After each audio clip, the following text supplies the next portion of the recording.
Hello friends, welcome to my YouTube channel. तो आज का अपडेट है जो आपका है ट्रांसफ़र को लेकर के, मतलब टीचर ट्रांसफ़र को लेकर के।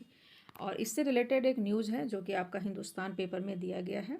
इस न्यूज़ में आपका है कि नियुक्ति के 5 साल तक स्कूल शिक्षकों का नहीं होगा तबादला। कहने का मतलब है कि जब से आप ज्वाइनिंग कीजिएगा किसी भी स्कूल में, तब से लेकर के 5 वर्षों तक आपको कहीं भी अदर स्कूल में आपको ट्रांसफ़र नहीं किया जाएगा, आपको वहीं पे रहना है।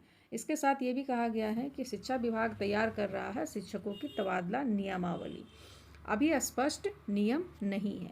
जैसा कि आप लोग को पता है कि शिक्षक के ट्रांसफ़र से रिलेटेड कोई भी फिक्स नियमावली नहीं है और इसी को बनाने की बात कही जा रही है। मतलब नियम अभी स्पष्ट नहीं है, लेकिन एक नियमावली का एक ढांचा रेडी किया गया है जिसमें कुछ बेनिफिट्स भी हैं और कुछ बेनिफिट नहीं भी हैं, तो उसी की बात कही गई है।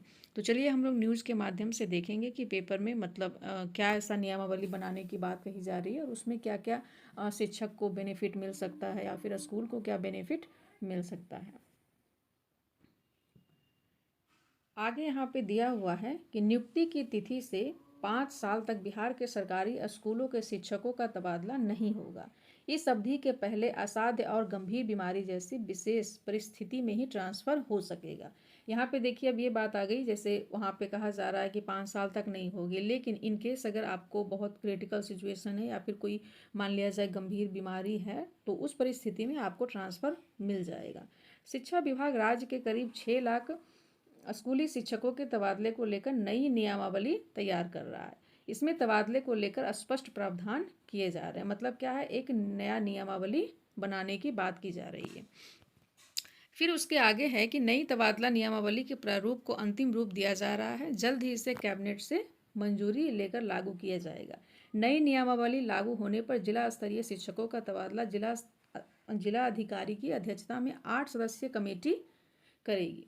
इस कमेटी में उप विकास आयुक्त, एडीएम स्तर के एक अधिकारी और जिला पदाधिकारी होंगे। प्रधानाध्यापक सहित प्रमंडल स्तर के शिक्षकों के तबादले को प्रमंडलीय आयुक्त की अध्यक्षता में 6 सदस्यीय कमेटी बनेगी। मतलब यहाँ पे क्या है, एक जिला स्तर पे आपकी कमेटी बनाई जाएगी और एक जो है आपका वो प्रमंडल स्तर पे आपको कमेटी बनाई जाएगी। मतलब 2 कमेटी आपको बनाई जाएगी।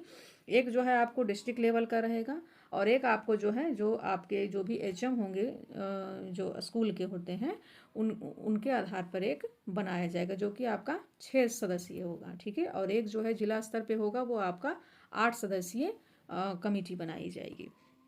ठीक है, उसके आगे देखते हैं कि इसमें क्षेत्रीय शिक्षा उप निदेशक सहित प्रमंडल स्तर के अधिकारी होंगे। कमेटी की अनुशंसा के आधार पर शिक्षकों का तबादला होगा।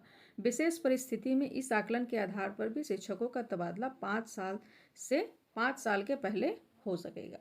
जब एक स्कूल में सृजित पद की तुलना में अधिक शिक्षक पदस्थापित हैं, जबकि दूसरे स्कूल में शिक्षकों की कमी है। एक बात तो आपको वहाँ था कि जैसे कोई आपको बीमारी है या फिर कोई आपका विशेष परिस्थिति है, तो उस केस में आपको 5 वर्ष से पहले भी ट्रांसफ़र किया जा सकता है। मतलब इस नियमावली में ये बात कही गई है। दूसरी परिस्थिति ये है कि जब जैसे किसी स्कूल में शिक्षक आपका जो है अधिक है, मतलब रेशियो के आधार पर ज़्यादा है, और किसी दूसरे स्कूल में क्या है शिक्षकों की कमी है, तो इस परिस्थिति में भी आपका ट्रांसफ़र किया जा सकता है। आगे है कि तबादले की पूरी प्रक्रिया ई शिक्षा कोष पोर्टल के माध्यम से होगी। जो कि आप लोग को पता है, पहले भी कुछ कुछ जो ट्रांसफ़र हुए हैं वो ई शिक्षा कोष के माध्यम से ही हुआ है। तबादला चाहने वाले शिक्षक ई शिक्षा कोष पोर्टल के माध्यम से साल में 2 बार, मई और यहाँ पे एक चीज़ देखिएगा, 1 मई और नवंबर में आवेदन कर सकेंगे। यहाँ देखिए क्या है कि आपको एक साल में आपको 1 ईयर में आपको क्या है 2 बार आपको फॉर्म भरना है। एक आपका मई में हो जाएगा और एक आपका जो है आपका नवंबर के मंथ में आपको आवेदन अप्लाई करेंगे ट्रांसफ़र के लिए। उसके आगे फिर दिया गया है कि अभी राज्य के विभिन्न कोटि के शिक्षकों के तबादला के लिए स्पष्ट नियमावली नहीं है। इस बारे में देखिए आप लोग इसको गौर कीजिएगा। ये तो जैसे कि पहले भी मैं कही कि टीचर ट्रांसफ़र को लेकर के कोई भी क्लियर नियमावली अभी तक नहीं है और इसी को क्या है बनाने की बात कही जा रही है। आगे है कि इसलिए विभाग सभी कोटियों के शिक्षक, मसलन पुराने शिक्षक, विशिष्ट शिक्षक, विद्यालय अध्यापक, प्रधान अध्यापक और प्रधान शिक्षकों के लिए समेकित तबादला नियमावली बना रहा है। 2006 से राज्य में नियोजित शिक्षकों की बहाली के बाद से ही शिक्षकों के तबादले को स्पष्ट नियमावली नहीं तय हो सकी है।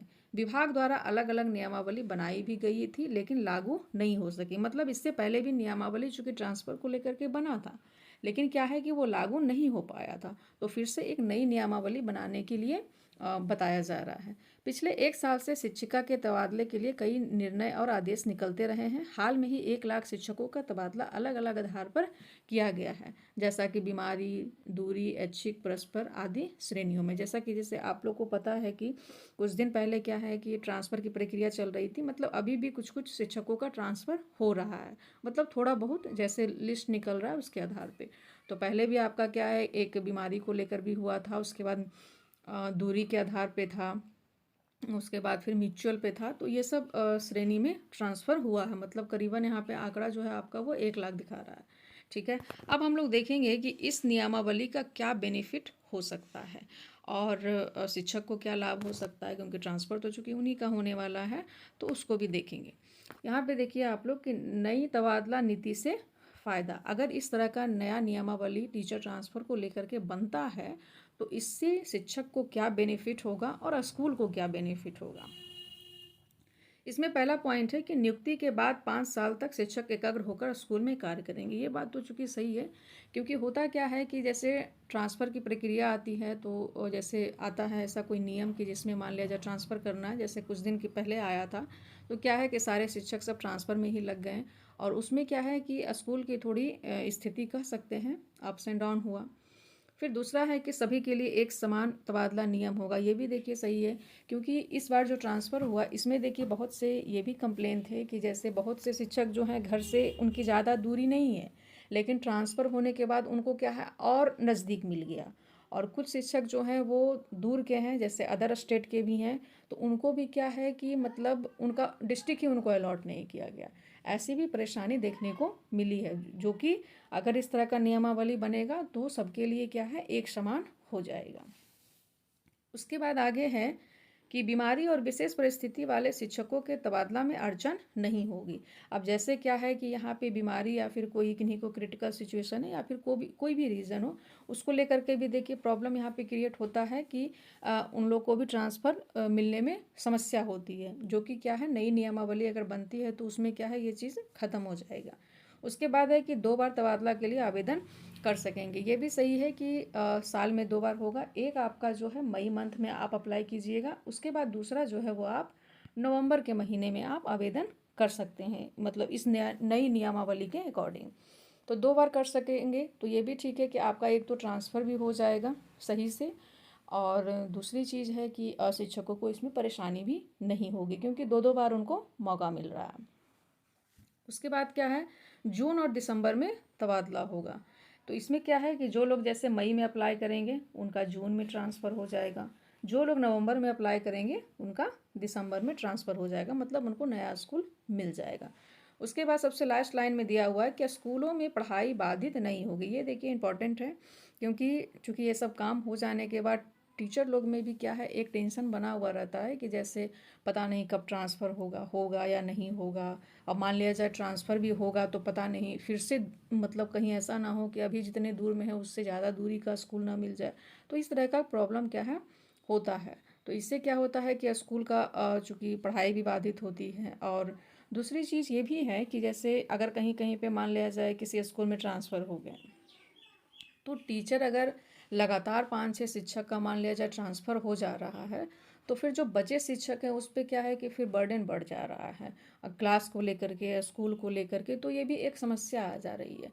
तो कम से कम इस नियमावली के अकॉर्डिंग ये सब चीज़ का प्रॉब्लम सॉल्व हो जाएगा और इससे बेनिफिट भी शिक्षकों को मिलेगा। तो न्यूज़ में इतना ही था, और नई नियमावली के अकॉर्डिंग मतलब इसमें ये बेनिफिट हो सकता है। आपको यहाँ पे 5-6 पॉइंट दिया गया है जो कि आपको यहाँ पे दिख रहा होगा, मतलब ये बेनिफिट मिलने वाला है नई नियमावली के अकॉर्डिंग, जो कि टीचर ट्रांसफ़र से रिलेटेड बनाने की बात कही जा रही है। बाकी तो कैबिनेट की मंजूरी मिलने के बाद ही इसको लागू किया जाएगा। अभी ये एक कह सकते हैं एक प्रकार का ये ढांचा रेडी किया गया है जो कि बताया गया है। तो बाकी अगर आपको डाउट हो तो आप कमेंट कर सकते हैं, और अगर आपको ये नियमावली अगर अच्छी लग रही है तो आप अपना ओपिनियन भी शेयर कर सकते हैं।